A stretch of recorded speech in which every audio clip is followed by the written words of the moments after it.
الرحيم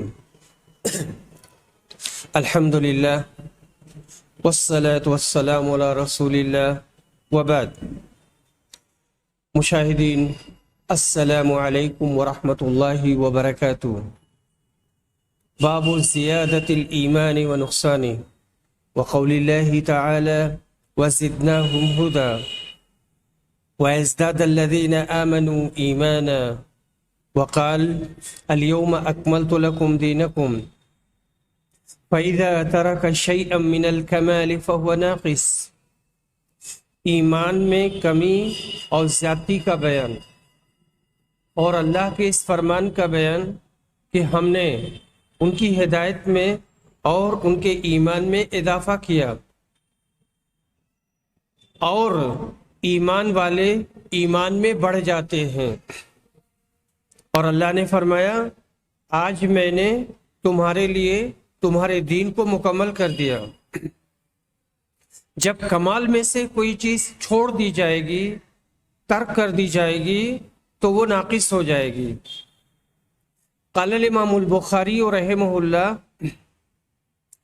حدثنا مسلم بن ابراہیم قال حدثنا هشام قال حدثنا قتادہ عن انس عن النبي صلى الله عليه وسلم قال يخرج من النار من قال لا اله الا الله وفي قلبه وزن شعيرة من خير ويخرج من النار من قال لا اله الا الله وفي قلبه وزن برة من خير ويخرج من النار من قال لا اله الا الله وفي قلبه وزن ذرة من خير. قال ابو عبد الله قال ابان حدثنا قتادہ قال حدثنا انس عن النبي صلی اللہ علیہ وسلم من ایمان مکان من خیر. حضرت انس رضی اللہ عنہ نبی صلی اللہ علیہ وسلم سے روایت کرتے ہیں، آپ نے فرمایا جس نے لا الہ الا اللہ کہا وہ جہنم سے نکال لیا جائے گا اور اس کے دل میں جو کے برابر خیر ہے، ایمان ہے، اور جہنم سے نکل جائے گا وہ شخص جس نے لا الہ الا اللہ کہا اور اس کے دل میں گیہوں کے برابر خیر ہے، اور نکلے گا جہنم سے وہ شخص جس نے لا الہ الا اللہ کہا اور اس کے دل میں ذرہ برابر ایمان ہے، خیر ہے. قال ابو عبداللہ یعنی امام بخاری کہتے ہیں، اس میں دو لفظ کا فرق بتاتے ہیں کہ ایک روایت میں ایمان ہے من ایمانن اور دوسری جگہ پر من خیر ہے، لیکن معنی ایک ہی ہے. تو یہاں پر ایمان کی کمی اور زیادتی کو بتانا مقصود ہے. اور اس باب میں ایک روایت اور ہے، وہ روایت حضرت عمر بن خطاب کی ہے کہ ان رجلا من اليہود قال له یا امیر المؤمنین، ایک یہودی نے ان سے کہا کہ اے امیر المؤمنین، تمہاری کتاب میں ایک آیت ہے یعنی قرآن میں، تم لوگ اس کو پڑھتے ہو، اگر ہم یہودیوں پر وہ آیت اتری ہوتی تو اس دن کو ہم عید بنا لیتے اور بہت خوشی کا اظہار کرتے. حضرت عمر نے کہا کون سی آیت؟ کہا الیوم اکملت لکم دینکم واتممت علیکم نعمتی ورضیت لکم الاسلام دینا. عمر نے کہا ہم اس دن کو جانتے ہیں اور اس جگہ کو بھی جانتے ہیں جہاں یہ آیت نبی صلی اللہ علیہ وسلم پر اتری تھی. یہ عرفہ میں اتری تھی اور دن جمعہ کا تھا.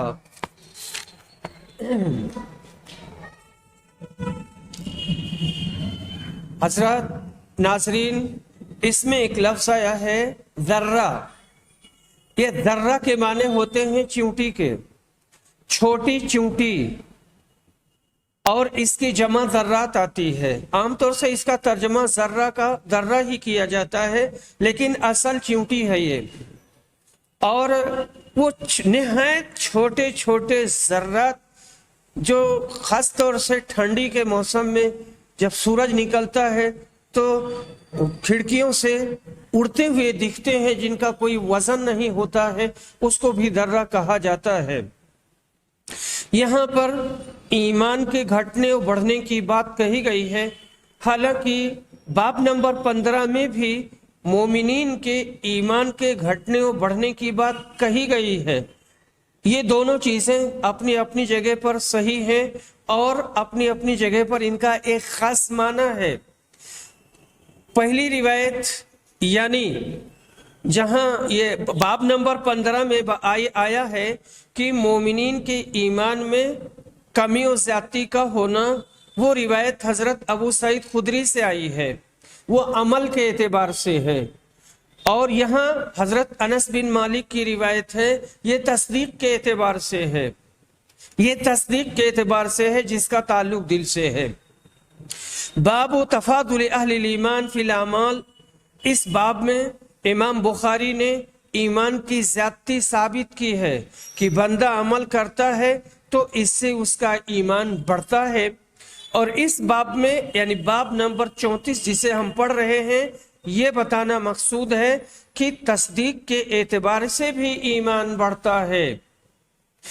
ابن بطال کہتے ہیں التفاوت فی التصدیق علی قدر العلم والجہل، ایمان تصدیق میں تفاوت علم اور جہالت کے اعتبار سے ہے۔ جس قدر علم زیادہ ہوگا تصدیق بھی بڑھتی جائے گی، علم کم ہوگا اور جہالت ہوگی تو تصدیق گھٹتی چلی جائے گی۔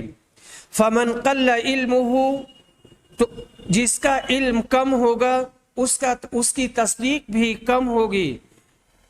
مثلا بمقدار ذرہ، جیسے ذرہ کے مقدار، چونٹی کے مقدار، اور جس کا علم اس سے زیادہ ہوگا اس کی تصدیق گیہوں کے برابر ہوگی یا جو کے برابر ہوگی۔ الیوم اکملت لکم دینکم، جس نے کسی حکم کو سستی میں چھوڑ دیا یا مذاق میں، مخول میں، تو اس پر اس کی تنبیہ کریں گے اور یہ ناقص الایمان ہوگا، اور اگر کسی نے انکار کر دیا تو کافر ہوگا۔ ناظرین، ہم میں سے ہر آدمی کوتا ہے اور خطا کار ہے، لیکن تساہل اور سستی سے کوئی چیز چھوٹ گئی تو ایسی صورت میں وہ توبہ کر لے، کوئی آدمی تنبیہ کر دے، استاذ ہے ڈانٹ دے، باپ ہے ڈانٹ دے، ماں ہے ڈانٹ دے، مار دے۔ لیکن اگر آدمی نے انکار کر دیا، نماز کا انکار کر دیا، زکوٰۃ کا انکار کر دیا، روزے کا انکار کر دیا، لڑکی پردے کا انکار کرتی ہے، یا اس طرح کے بہت سارے جو اسلامی شعائر ہیں اور اس کے احکام ہیں، اس کو انکار کر دیتا ہے اور نکار دیتا ہے، تو ایسی صورت میں اس کا حکم نہایت شدید ہے۔ ان رجلا من الیہود، ایک یہودی آدمی نے حضرت عمر سے کہا، وہ ان کا نام کعب الاحبار تھا۔ اس کی دلالت اس طرح سے ہے، یعنی جو حدیث کی مناسبت ہے باب سے، کہ آیت کا نزول عرفہ میں ہوا اور اسی دن دین اسلام مکمل ہوا، اور کمال اس بات کو مستلزم ہے کہ وہ اس سے پہلے ناقص تھی۔ جب کہا آج مکمل ہو گیا، دین مکمل ہو گیا، اس کا مطلب ہے کہ اس سے پہلے وہ ناقص تھا، اور جو چیز نقص کو قبول کرے وہ زیادتی کو بھی قبول کرے گی۔ اس طرح سے کمی اور زیادتی بھی یہاں پر ثابت ہو جاتی ہے۔ باب الزکاة من الاسلام وقوله وما امروا الا ليعبدوا الله مخلصين له الدين حنفاء ويقيموا الصلاة ويؤتوا الزكاة وذلك دين القيمة، اور ان کافروں کو اسی بات کا حکم دیا گیا تھا کہ وہ اللہ کی عبادت کریں یکسو ہو کر، اور اللہ کے لیے دین کو خالص کر دیں اخلاص کے ساتھ، اور نماز قائم کریں، زکوٰۃ دیں، یہی سیدھا دین ہے۔ قال الامام البخاری رحمہ اللہ حدثنا اسماعیل قال حدثني مالك بن أنس عن عمه أبي سهيل بن مالك عن أبيه أنه سمع طلحة بن عبيد الله يقول جاء رجل إلى رسول الله صلى الله عليه وسلم من أهل نجد ثائر الرأس يسمع دوي صوته ولا يفقه ما يقول حتى دنا فإذا هو يسأل عن الإسلام فقال رسول الله صلى الله عليه وسلم 5 صلوات في اليوم والليلة. حضرت طلحہ بن عبیداللہ کہتے ہیں کہ نبی صلی اللہ علیہ وسلم کے پاس ایک آدمی آئے، ان کا نام ذمام بن ثعلبہ تھا، یہ نجد کے تھے، ان کے سر کے بال بکھرے ہوئے تھے، ان کی تیز آواز تو سنی جا رہی تھی پر یہ سمجھ میں نہیں آ رہا تھا کہ وہ کہہ کیا رہے ہیں۔ جب قریب آئے تو بات سمجھ میں آئی، وہ اسلام کے بارے میں پوچھ رہے تھے۔ رسول صلی اللہ علیہ وسلم نے فرمایا دن اور رات میں 5 نمازوں کی ادائیگی کرنی ہے۔ اس امام نے پوچھا کیا اس کے علاوہ اور کوئی چیز ہے، یعنی اور نماز ہمارے اوپر فرض ہے؟ کہا نہیں، ہاں اگر نفلی طور پر اور نمازیں پڑھنا چاہو تو پڑھ سکتے ہو۔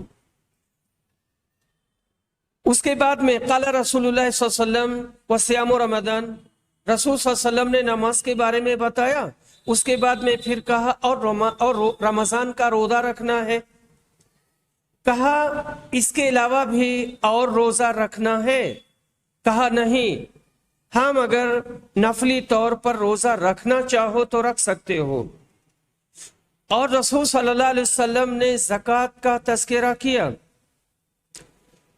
زمام نے پوچھا کیا اس کے علاوہ بھی کوئی اور زکوٰۃ ہے؟ کہا نہیں، ہاں نفلی طور پر اگر دینا چاہو تو دے سکتے ہو۔ وہ آدمی پیٹ پھیر کر چلا گیا اور کہہ رہا تھا اللہ کی قسم میں اس میں نہ زیادتی کروں گا اور نہ کمی کروں گا۔ رسول صلی اللہ علیہ وسلم نے فرمایا اگر یہ آدمی سچ کہہ رہا ہے تو کامیاب ہوا۔ تو یہاں بتانا مقصود یہ ہے کہ زکوٰۃ بھی اسلام میں سے ہے اور زکوٰۃ ایمان کا جز ہے۔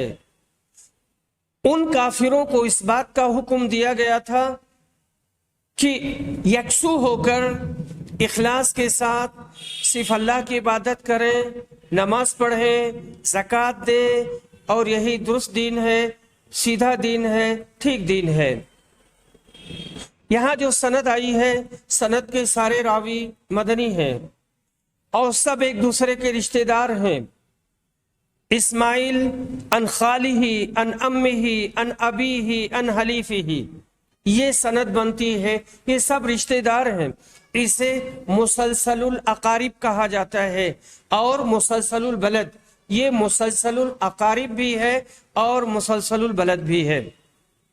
میں نے بتایا کہ جو صاحب آئے تھے ان کا نام ذمام بن ثعلبہ تھا۔ دویون حدیث میں یہ لفظ آیا ہے، دویون تو اونچی آواز کو کہتے ہیں۔ ذمام دور سے بول رہے تھے، اونچی آواز میں بول رہے تھے، لیکن ان کی بات سمجھ میں نہیں آ رہی تھی۔ تو دویون وہ آواز جو اونچی ہو اور دور سے سنی جائے لیکن سمجھ میں نہ آئے۔ صدائے بازگشت کو بھی دویون کہتے ہیں اور بھن بھناہٹ کو بھی دویون کہا جاتا ہے۔ فرائض کی ادائیگی میں کامیابی ہے، اس کے ساتھ سنن اور مندوبات کی ادائیگی پر بدرجہ اولا کامیابی ہوگی انشاءاللہ۔ آدمی نے فرائض کی ادائیگی کر دی تو وہ فرض تھا، اس کو ادا کیا، اور یہاں جو سنن ہیں، نوافل ہیں، اپنے من سے پڑھنا ہے، اپنے من سے ان کو پڑھے گا اور خوب پڑھے گا تو اللہ تعالیٰ اس کو کامیاب کرے گا۔ رات اور دن میں 5 نمازوں کے علاوہ کوئی نماز واجب نہیں ہے، لہذا وتر بھی واجب نہیں ہے، اور جو لوگ اس کو واجب سمجھتے ہیں ان کی بات صحیح نہیں ہے۔ حصول علم کے لیے سفر کرنا جائز ہے، اور محدثین ہر دور اور زمانے میں سفر کیا کرتے تھے اور سفر کی مشقتیں برداشت کرتے تھے اور بہت دقت اٹھاتے تھے، کھانے پینے کی چیزیں ختم ہو جاتی تھیں تو وہ پتیاں کھاتے تھے، پیڑوں کی پتیاں چباتے تھے اور بہت مشکلات برداشت کرتے تھے، اپنا کپڑا بیچ دیتے تھے۔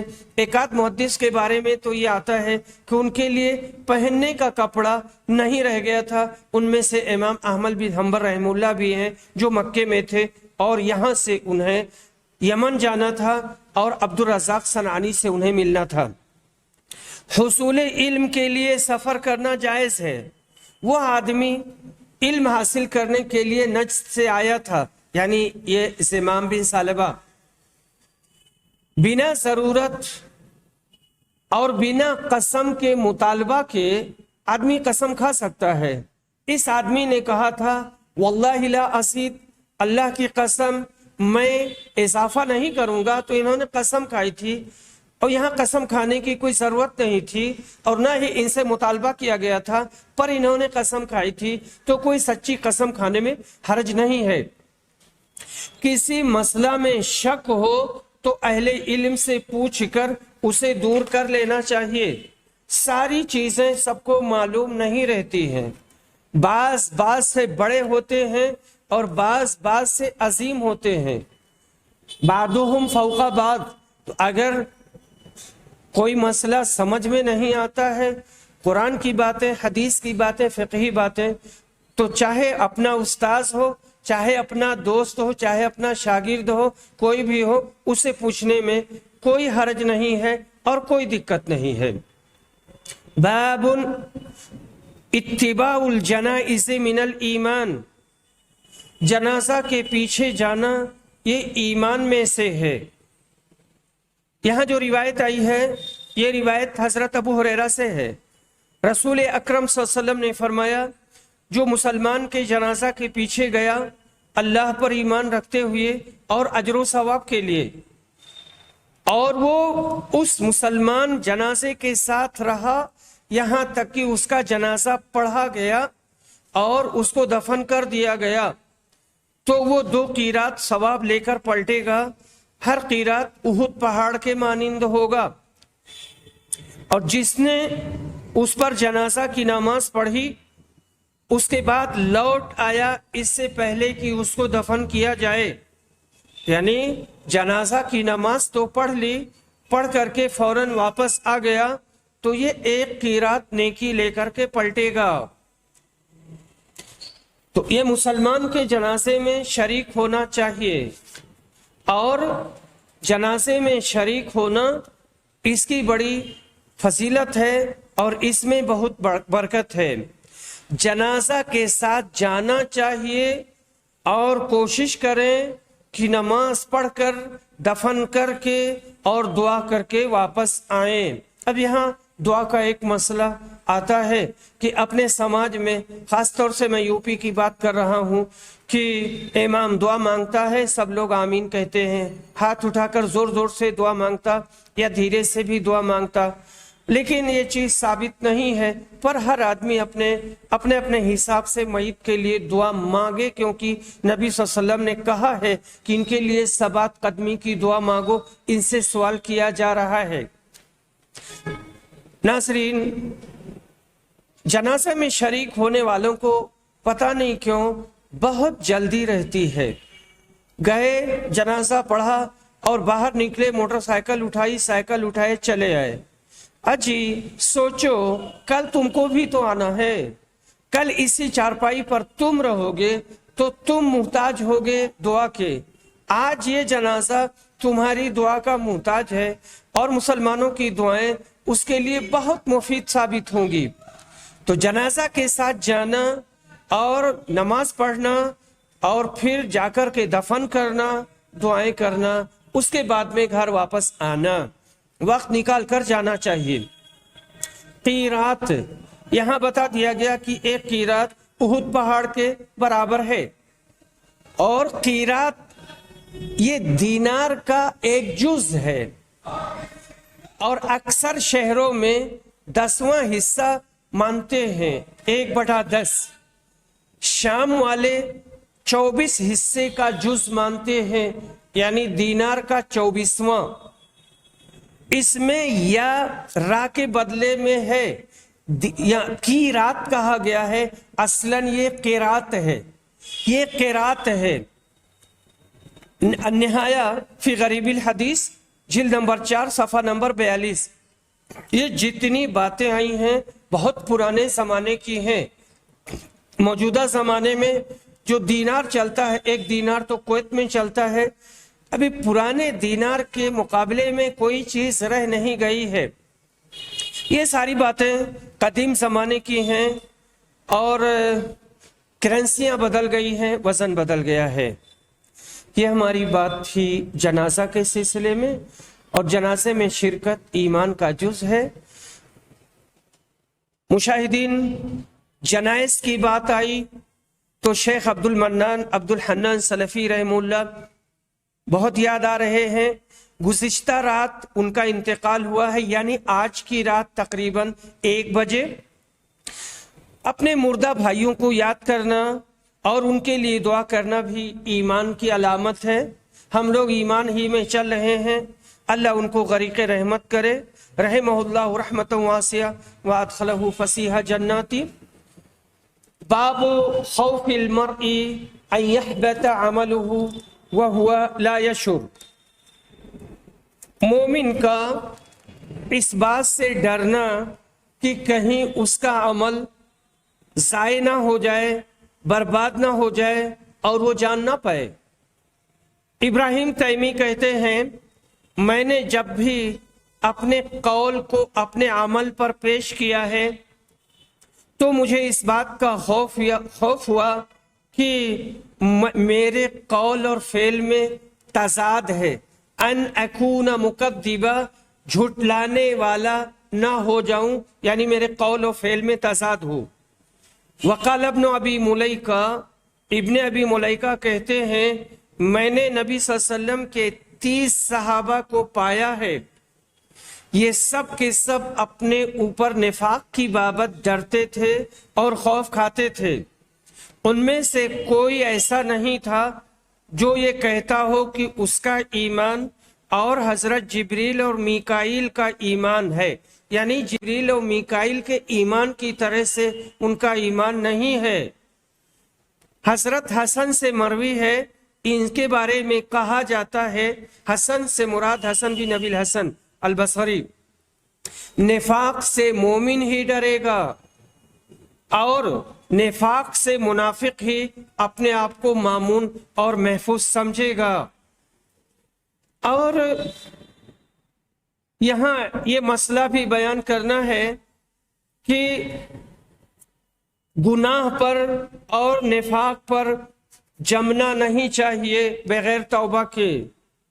آدمی نے توبہ بھی نہیں کیا، اسے گناہ بھی ہو رہا ہے اور نفاق کا کام بھی کر رہا ہے، تو اس سلسلے میں جو ڈرانے والی باتیں آئی ہیں ان کا بیان، کیونکہ اللہ تعالیٰ نے فرمایا ہے وَلَمْ يُصِرُّوا عَلَىٰ مَا فَعَلُوا وَهُمْ يَعْلَمُونَ، اور وہ لوگ جان بوجھ کر اپنے برے کاموں پر اصرار نہیں کرتے، اڑتے نہیں اور جمتے نہیں ہیں۔